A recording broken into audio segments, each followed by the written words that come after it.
வல்லமையான பிதாவே, எங்களோடு பேசும், எங்களை உயிர்ப்பியும் வழிநடத்தும் பலப்படுத்தும் இயேசு கிறிஸ்து மூலம் ஜெபிக்கிறேன் ஜீவனுள்ள தகப்பனே.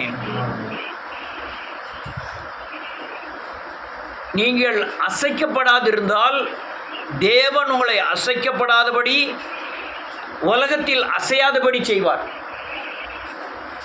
நீங்கள் தேவனுக்குள்ளே அசைக்கப்படாதிருந்தால் அல்லது அசையாதிருந்தால்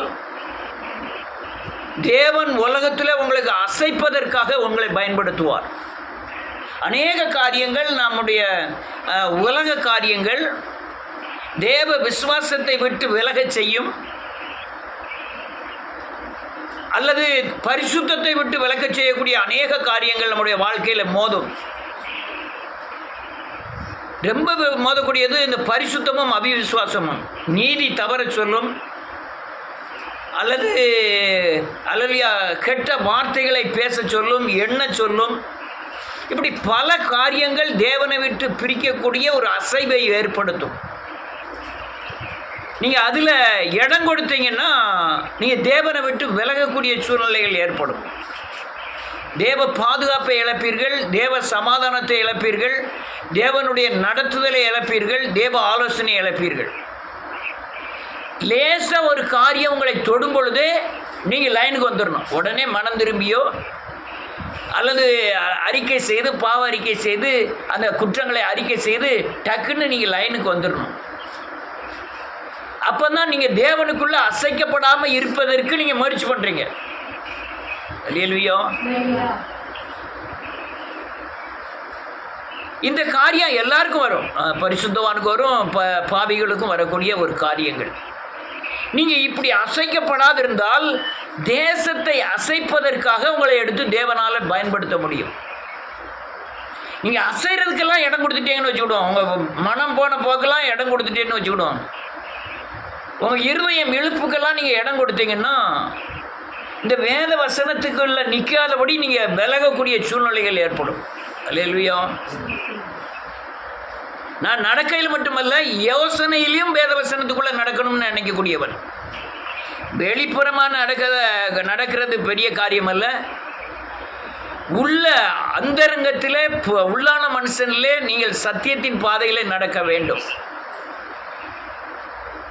அப்போ தான் நீங்கள் பூமியில் எந்த அநீதி நடந்தாலும், பூமியிலே பிசாசினால் தாக்கப்பட்டாலும், அல்லது உங்களை குறைவான பேசினாலும், நீங்கள் இருக்கிற கிறிஸ்துவின் பக்தியின் நிலையிலிருந்து அசைக்கக்கூடாதபடி கர்த்தர் உங்களை காப்பார். அல்லேலூயா. எப்போ நீங்கள் அசைகிறீங்கன்னா, வசனத்தை விட்டு பிசாசின் ஆலோசனைகளுக்கு எப்போ உட்படுத்தீர்களோ அப்போ அசைய ஆரம்பிச்சிடுவீங்க. அல்லேலூயா. அசைய ஆரம்பிச்சிடுவீங்க.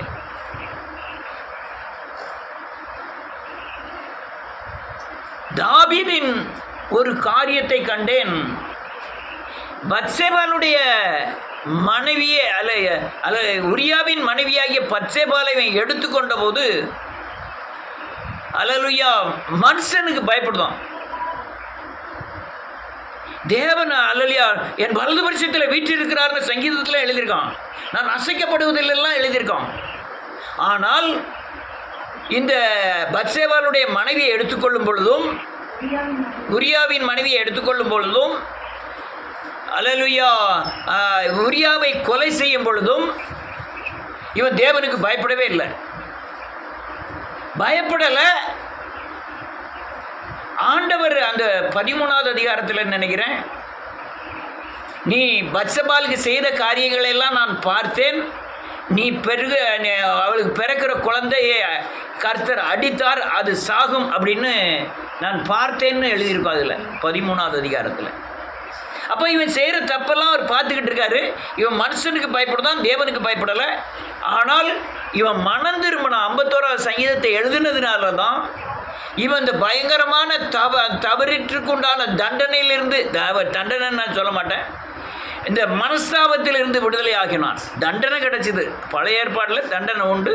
புதிய ஏற்பாடு வரும்பொழுதோ நீங்கள் செய்கிற தவறை அறிக்கை செய்து விட்டுவிட்டால் உங்களுக்கு இரக்கம் பெறுவீர்கள், தண்டனையிலிருந்து தப்பித்து கொள்ளலாம். ஏன்னா இயேசு கிறிஸ்து சிலுவையில் தண்டனையை ஏற்றுக்கொண்டார், பழைய ஏற்பாட்டில் அவர் தண்டனையை ஏற்றுக்கொள்ளவில்லை. அதனால் தாவீது அதிகமான தண்டனைக்கு உட்பட்டு அவன் கண்முன்னாலே அவன் பெற்ற பிள்ளைகளை இழக்க காரியங்கள் ஏற்பட்டது. ஒரு சின்ன தவறு தான் நன்றியோட பல வருடங்கள் நம்முடைய இருதயத்தை பிழிந்து எடுத்துரும். ஒரு நாள் சுகத்துக்காக வாழ்நாள் முழுவதும் சாகக்கூடிய அநேக கிறிஸ்தவர்கள் இருக்கிறார்கள்.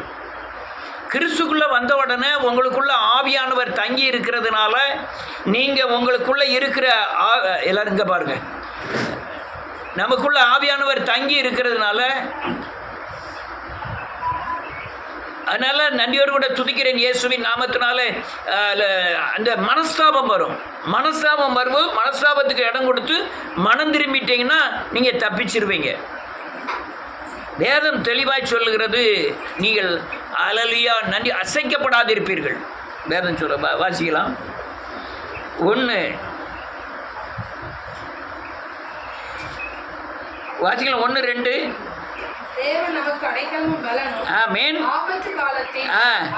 அனுகூலமான துணையானவர். பூமி தன்னுடைய நிலையை விட்டு மாறினாலும் மலைகள் எல்லாம் நடு சமுத்திரத்தில் போய் சாய்ந்து போனாலும் அந்த சமுத்திரத்தின் ஜலங்கள் கொந்தளித்து பொங்கி அதிர்ந்தாலும் நான் பயப்பட மாட்டேன். இதுதான் அசைவில்லாத ஒரு ஜீவியம். இந்த வசனம் எனக்கு அநேக இடங்களில் என்னை பாதுகாத்திருக்கு. எனக்கு பிரச்சனை வரும்போது, எனக்குள்ள பயங்கள் வரும்போது, அல்லேலூயா இந்த அடைக்கலம் பலனும் என் ஆபத்து காலத்தில் அனுகூலமான துணையானவர்ன்ட்டு இந்த வசனத்தை அடிக்கடி சொல்லியிருக்கேன். ஸ்டார்டிங் பீரியடில் இதில் ஒரு பாட்டு கூட எழுதணும்னு நினைக்கிறேன். நான் பாடகர் கிடையாது, ஒரு பாட்டு எழுதினேன் இதில். அடைக்கலமும் பலனுமானவர், ஆபத்து காலத்தில் அனுகூல துணையுமானவர் அப்படின்னு ஒரு பாட்டு. ரைட்டு. வேதம் சொல்லுது நான் எப்படி அசைக்கப்பட மாட்டோமா? 4வது வசனம், ஒரு நதி உண்டு, அதன் நீர்க்கால்கள் தேவனுடைய நகரத்தையும் உன்னதமானவர் வாசம் பண்ணும் பரிசுத்த ஸ்தலத்தையும். தேவனுடைய நகரம் இருக்கு பரலோகம். அல்லேலூயா உன்னதமானவர் வாசம் பண்ணுகிற இடம் என்னது? எருசலேம் தேவாலயம் அல்லது நாம். வேதம் சொல்லுது அந்த நதி அங்கே நீங்கள் வெளிப்படுத்தின விசேஷம் 22வது அதிகாரமோ 21வது அதிகாரம்னு அந்த அதிகாரத்தில் முதல் வசனத்தை வாசி பார்த்தீங்கன்னா, பரலோகத்திலிருந்து ஒரு நதி புறப்பட்டு வந்து எருசலேம் தேவாலயத்தை நிரப்பிட்டோம்.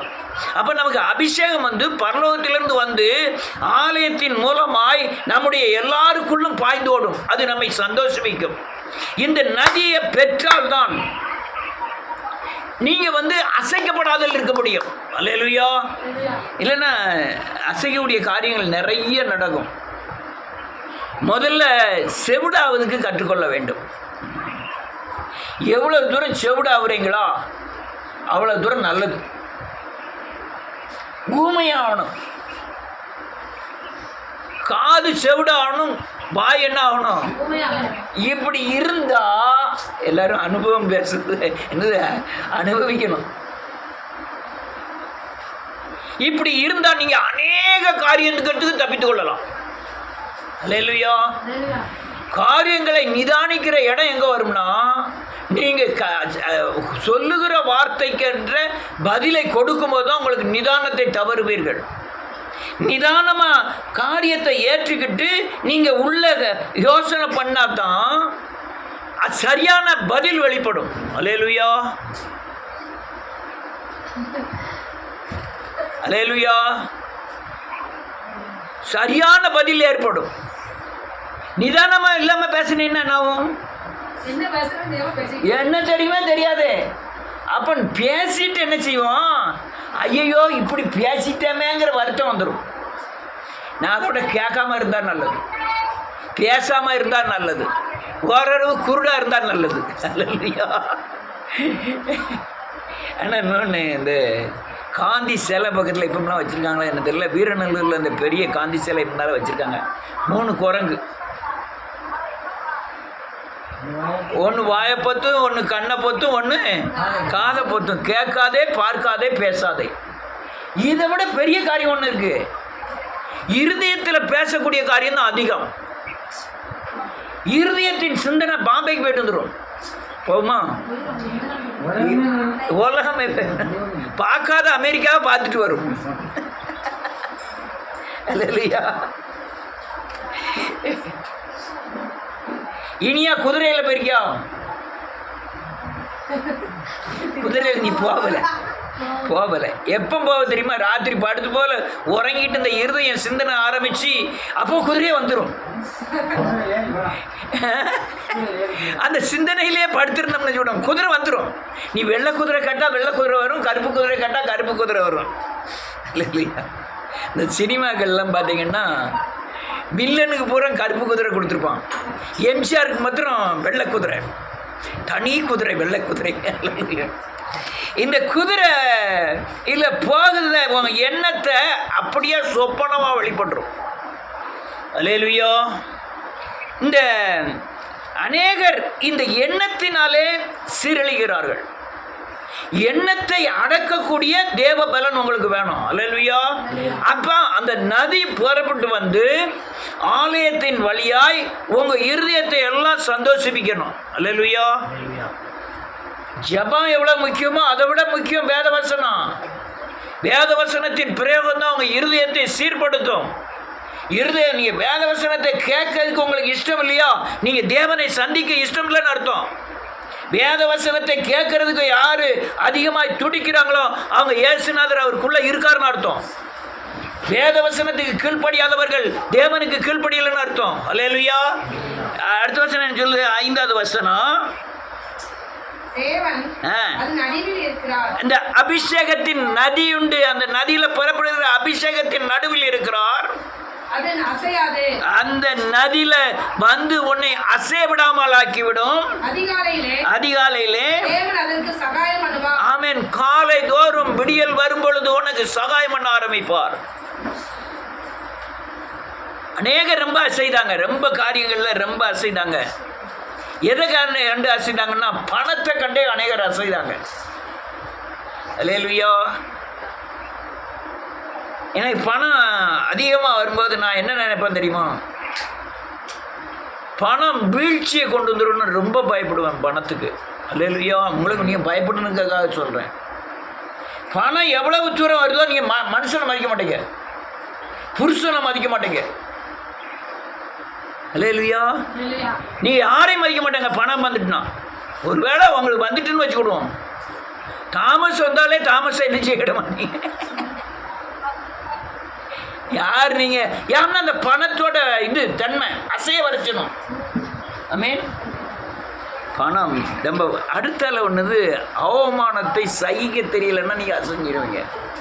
யாருமே ஏழைன்னு சொல்லாதவங்க, யாருமே கெட்ட வார்த்தை சொல்லி ஏசாதவங்க, திடீர்னு நம்மளை ஒரு ஆள் ஏசிட்டுன்னு வச்சுக்கிடுவோம், அப்படியே அசைய உட்கார்ந்துருவாங்க. அப்படியே இந்த ஆள் என்னை எப்படி ஒரு கெட்ட வார்த்தை சொல்லி ஏசிட்டுதே அப்படின்னு அப்படியே உட்கார்ந்துருவாங்க. இதெல்லாம் ஒரு அசைவு, பயங்கரமான அசைவு. அந்த மனசை புண்ணாக்கி அப்படியே அசைய வச்சிடும். சிலருக்கு நோய், எந்த டாக்டர்கிட்ட போனாலும் போய் கேட்கவே செய்யாது. நோய்கள் எப்படி இருந்தேன்னு தெரியுமாண்ணா அப்படிலாம் பேச ஆரம்பிப்பாங்க. எப்படி இருந்தா தெரியுமா, எப்படி ஆயிட்டேன். ஏன் அசைவு வந்துட்டு வாழ்க்கையில். அல்லேலூயா. எல்லாம் அசை, அது பூராமே இந்த அசைவை பூரா நீக்கக்கூடிய ஒரே சக்தி இந்த அல்லேலூயா சிங்காசனத்திலிருந்து, பரலோகத்தின் சிங்காசனத்திலிருந்து புறப்பட்டு வருகிற நதி எருசலேம் தேவாலயத்தை நிரப்பி அதை வாசம் பண்ணுகிற ஸ்தலத்தெல்லாம் நிரப்பணும். அப்படி நிரப்புனா நீங்கள் எந்த காரியத்திலையும் அசைய மாட்டீங்க. ஏன்னா இன்னொரு காரியம், அந்த எழுப்புதலில் பங்கு பெறுகிற ஒவ்வொரு ஆளுடைய பேக்ரவுண்டில் நாம் பார்க்கும் பொழுது அநேக உபத்திரத்திலேருந்து வந்தீங்க.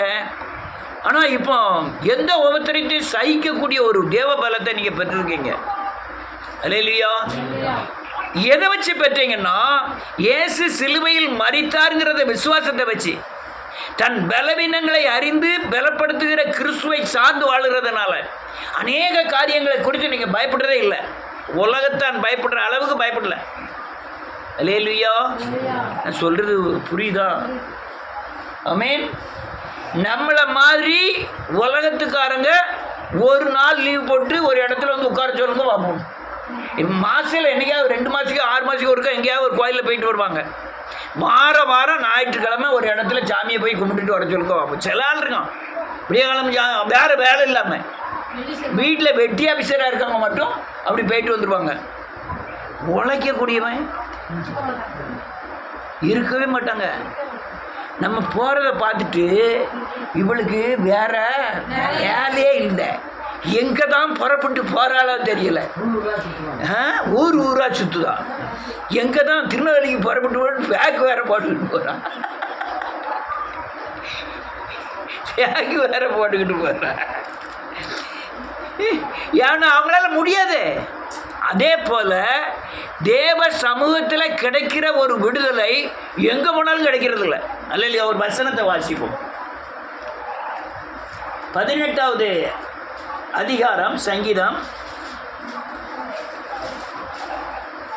7வது வசனம்.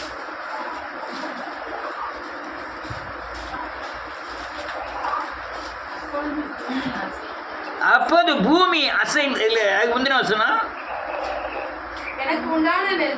ஆமென், கூப்பிட்டேன், அபயமிட்டேன், ஆமென், கேட்டார், சந்நிதியில் போய் செவிகளில் ஏறிற்று. அப்போது பூமி அசைந்து அதிர்ந்தது.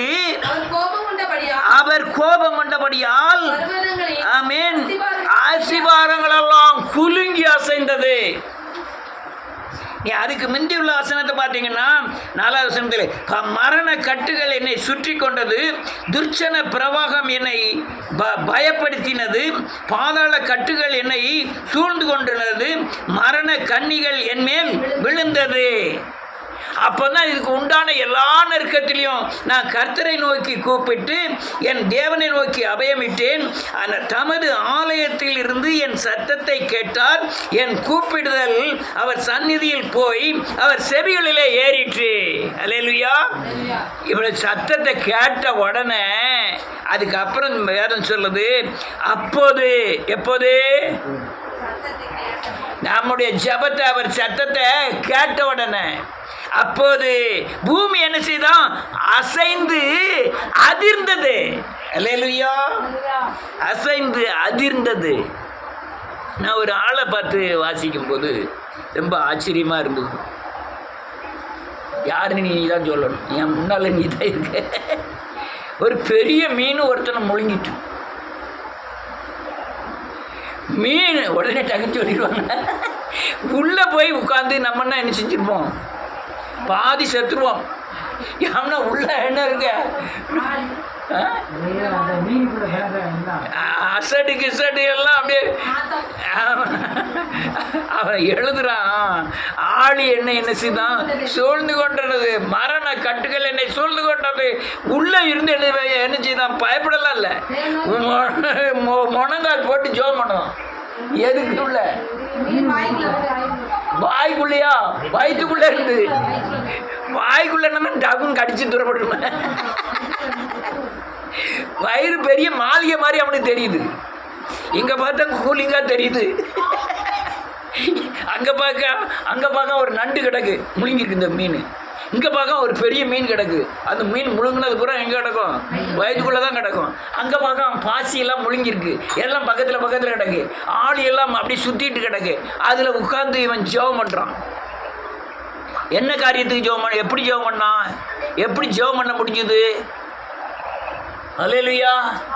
அவனுடைய விசுவாசம், அவனுடைய விசுவாசம். 3 ராஜாக்கள் சண்டைக்கு போகிறாங்க. போன இடத்துல அல்லையா தண்ணி இல்லை. எங்கே பார்த்தாலும் தண்ணி இல்லை. குதிரையில் போன குதிரையெல்லாம் சாகுது தண்ணி இல்லாமல். ஒன்றுங்கிறேன், யாராவது தீர்க்கதரிசி இருக்கானான்னு கேட்குறான். உடனே சொல்லலாம், எலிசான்னு ஒருத்தன் இருக்கான், அவன்கிட்ட போய் கேட்போம்னு. அவன் சொல்லலாம், எப்பாங்கப்பா முதல்ல போய் அந்த இடத்துல போகிறான், ஓடைகளை வெட்டுங்க. என்னது? வாய்க்கால வெட்டுங்க. வாய்க்கால வெட்டு. யார் வெட்டுவா?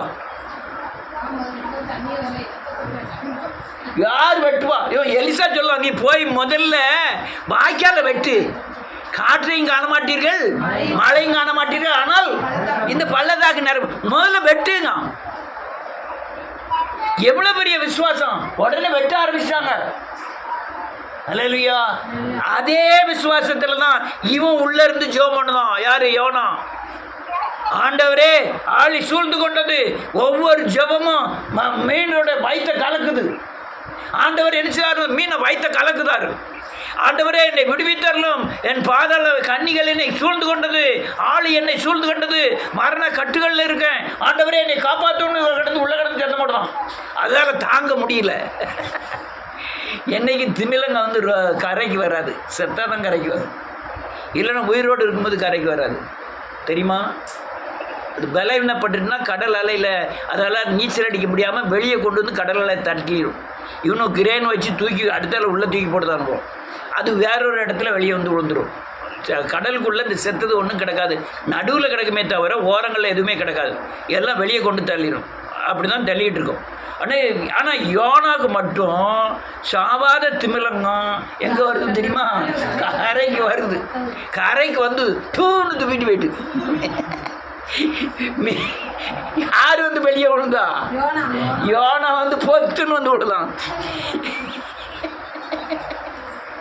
அல்லேலூயா. இதெல்லாம் என்ன? அசைக்கப்படாத ஒரு தன்மை. அல்லேலூயா. அசைக்கப்படாத ஒரு தன்மை. அதனால இன்னொரு வசனத்தை வாசிப்போம். 68வது சங்கீதம் 8வது வசனம்.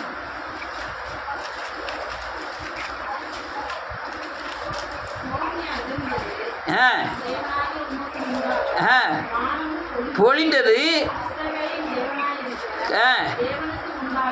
மீன்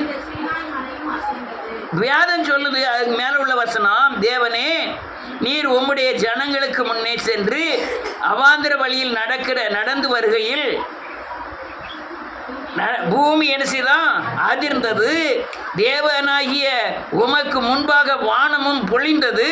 இஸ்ரவேலின் தேவனாயிருக்கிற தேவனுக்கு முன்பாக இந்த சீனாய் மலையும் அசைந்தது. தேவனே, சம்பூர்ணமான மழையை பெய்ய பண்ணினீர்.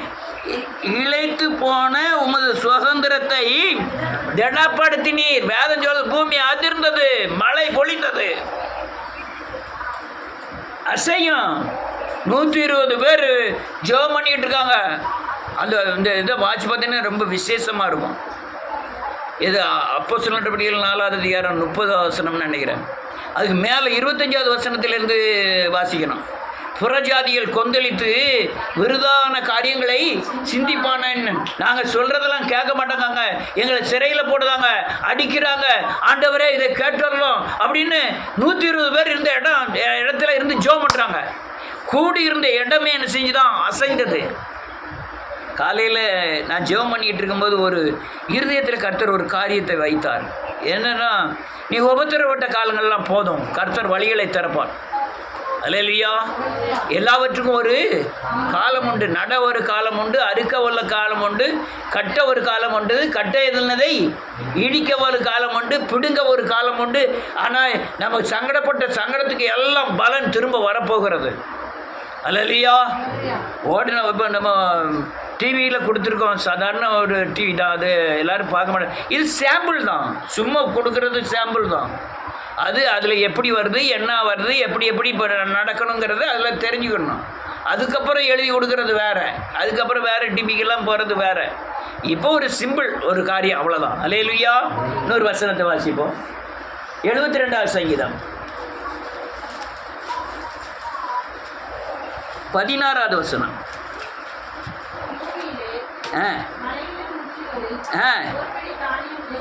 விதைக்கப்பட்டிருக்கும் லிபினானை போல அசையும். ஆமீன், ஆமீன். நல்ல கவனிங்க. பூமியிலே மலையின் மேல் மலைகளின் உச்சியின் மேல் ஒரு பிடி தானியம் விதைக்கப்பட்டிருக்கும். ஏன் நிறைய வச்சானா? மலைன்னா என்ன? கண்மலையா? கிறிஸ்து. ஒரு பிடி தானியம் என்ன? வேதவசனம். அல்லேலூயா. யாருமே ஏற்றுக்கொள்ளாத நினைக்கும் போது பெரிய சங்கடமாக இருக்கும். இந்த எழுப்புதல் ஊழியத்தை யாருமே ஏற்றுக்கொள்ள மாட்டாங்க. ஏன் மனம் திரும்பு, பாவ மன்னிப்பு, ரட்சிப்பு, இதுதான் அடிப்படையே. ஆனால் ஏற்றுக்கிட்டதே கிடையாது. ஹல்லேலூயா. அந்த தானியத்தை கொண்டு போய் கன்மலையின் மேலே கொண்டு போய் விதைச்சி விதைக்கப்பட்டிருக்கோம். அந்த தானியம் விதைக்கப்பட்ட அதன் விளைச்சல் லிபினானை போல அசைவும் விளையும் அந்த விளைவு இந்த தேசத்தை அசைத்து எடுக்கும். ஹல்லேலூயா. தேசம் அசையும், ஒரு நாள் அசைய போகுது இயேசுவின் நாமத்தினால. அந்த எழுப்புதல் ஊழியத்தில் விடுதலையானவர்கள் நீங்கள் எந்த ஊழியத்தில் போய் எந்த உபதேசத்தை கேட்டாலும் அது உங்களுக்கு ஒத்து வராது. அல்லேலூயா. எழுப்புதல் ஊழியத்தில் விடுதலை அடைந்தவர்கள், விடுதலை அடையாதவர்கள் நீங்கள் எந்த ஊழியத்தில் போனாலும் விடுதலை அடைய முடியாது. எழுப்புதல் ஊழியத்தில் மனம் திரும்பினவர்கள் நீங்கள் எந்த இடத்துல இருந்தாலும் பாதுகாப்பாய் விடுதலையாக இருப்பீர்கள். அல்லேலூயா. எழுப்புதல் ஊழியத்தில் இந்த அபிஷேகத்தை, இந்த தரிசனத்தை, இந்த தேவ ஆலோசனையை பெற்றவர்கள் நீங்கள் எங்கேயும் போய் யாரையும் விடுதலையாக்கக்கூடிய தேவ பலன் உங்களுக்கு வந்துடும். நான் அதுக்காண்டி அநேக நேரம் சொல்லக்கூடிய காரியம் என்னென்னா, எல்லாருமே ஊழியம் செய்வார்கள். அல்லேலூயா. நீங்கள் சொல்லக்கூடிய வார்த்தை என்னென்னா, சிலுவை, மனம் திரும்புதல், பாவ மன்னிப்பு, ரட்சிப்பு. இது அடிப்படை அஸ்திவாரம். இதை நீங்கள் எங்கே போதிச்சாலும் சரி அநேகர் விடுதலை ஆவார்கள். அல்லேலூயா. அநேகர் விடுதலை ஆவார்கள். இன்னும் ஆச்சரியமான காரியங்கள்லாம் அநேகம் உண்டு. அநேக விடுதலில் ஜோம் பண்ணிட்டு கூட காணிக்கே அவங்க அமர்ந்துருங்க. வெள்ளிக்கிழமெல்லாம் பயங்கர விடுதலை, காணிக்கே வாங்கலை. திருநெல்வேலியில் தென்காசியில் ஒரு மீட்டிங் நடத்தின ஞாபகம் இருக்கா? சாப்பாடு பார்சல் பண்ணி கொண்டு போகணும் ஞாபகம் இருக்கா? உனக்கு ஞாபகம் இருக்கா? வரலையோ? ஐயோ, 10 வயசு குறைஞ்சிடுது உனக்கு. அங்கே வந்திருந்தது பூரா யார் தெரியுமா? போலீஸ் டிபார்ட்மெண்ட்டு, பெண் போலீஸு, ஆம்பளை போலீஸ் எல்லோரும் வந்துருந்தாங்க. எல்லாருக்கும் சாப்பாடு ஒவ்வொரு பொட்டணும். ஆனால் காணிக்கை எடுக்கலை. காணிக்கை எடுக்கலை.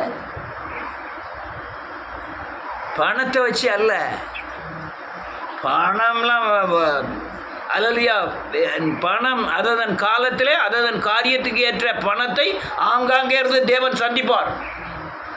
பெரிய ஆச்சரியம் என்னென்னா, அவ்வளோ பேருக்கும் போட்டணும், சாப்பாடு போட்டணும். என்னது போட்டணும்? தக்காளி சாதம், முட்டை. ஒவ்வொரு பார்சலையும் முட்டை வச்சு எனக்கு பெரிய சந்தோஷம் தான். காணிக்கை எடுக்கலாம் பரவாயில்ல, ஆனால் காணிக்கை எடுத்தோன்னா அன்றைக்கி கொஞ்சம் ரூபா கிடச்சிடும்.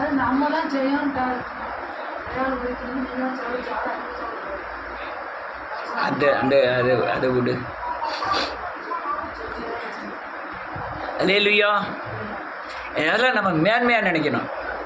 நம்மளை வஞ்சித்தார்களா, அது மேன்மை. கர்த்தருக்காப்பட்ட பிரயாசங்கள், பிரயாசத்தின் பலனை அவர் தருவாரா, கர்த்தர் தருவாரா? கர்த்தர் தான் தரணும். நமக்கு யார் தர முடியும்? அது வேலை அவரோட வேலையும் கிடையாது. பால் சலமன் வேலையோ? இது யாரோட வேலை? கர்த்தரோட வேலை. அப்போ இதெல்லாம் நமக்கு மூல ஆதாரம், அசைக்கப்படாமல் இருக்கக்குண்டான ஆதாரங்கள். அல்லேலூயா. இதெல்லாம் காரியங்கள். அதனால் எந்த வகையிலையும் நீங்கள் நீங்கள் சரியானபடி உங்கள் மனதில் அசுத்தம் இல்லாதபடி பரிசுத்தமாக இருக்கத்தக்கதாக மனம் திரும்பி இருதயத்தை சுத்தமாக வைத்து கொண்டால் நீங்கள் எந்த நிலைமையிலையும் விடுதலையாய் பாதுகாப்பாக இருப்பீர்கள். என்னைக்கு பொய் கலருதோ, என்னைக்கு பேராசை கலருதோ, என்னைக்கு பெருமை உங்களோடு கூட இருதயத்தில் எழும்புதோ, பணாசை என்னைக்கு எழும்புதோ, இச்சை எப்போ எழும்புதோ, உங்களுடைய வாழ்க்கையில் பெரும்பகுதியில் நஷ்டத்தை அடைவீர்கள். இல்லைன்னா நீங்கள் இதெல்லாம் நீங்கள் கண்டுபிடித்து பரிசுத்தமாகி தேவனை பின்பற்றினீங்கன்னா நீங்கள் எந்த இடத்துலையும் அசையப்பட மாட்டீங்க. ஒருவேளை உங்கள்கிட்ட இருக்கிற எல்லா பணமும் தீர்ந்து போனாலும் சரி, உங்கள் கூட இருக்கிற எல்லாருமே மாண்டு போனாலும் சரி, உங்கள் கூட இருக்கிற எல்லாருமே உங்களை மதிக்கலைனாலும் சரி, நீங்கள் தேவனை சுமந்து சென்று நீங்கள் தேவனோடு இருக்கிறபடினாலே இந்த பூமியில் நீங்கள் அசைக்கப்படுவதில்லை. அல்லேலூயா. அசைக்கப்படுவதே இல்லை. கர்த்தர் என் வலதுபட்சத்தில் இருக்கிறார், நான் என்ன செய்யப்படுவதில்லை, அசைக்கப்படுவதே இல்லை. அதனால் இதெல்லாம் காரியங்கள் கர்த்தர் நம்மோடு இருக்கும் வரை நீங்கள் அசைக்கப்படுவதே இல்லை. ஆனால் உங்கள் அசைக்கப்படாதபடி நீங்கள் தேவனோடு வாழ கற்றுக்கொள்ள வேண்டும். ஆமென். அப்படி கற்றுக்கொண்டீங்கன்னா இந்த பூமியில் நீங்கள் எத்தனை வருடங்கள் இருக்கீங்களோ அவ்வளோ வருடங்கள் நீங்கள் அசைக்கப்படாமல் வாழ முடியும். அல்லேலூயா.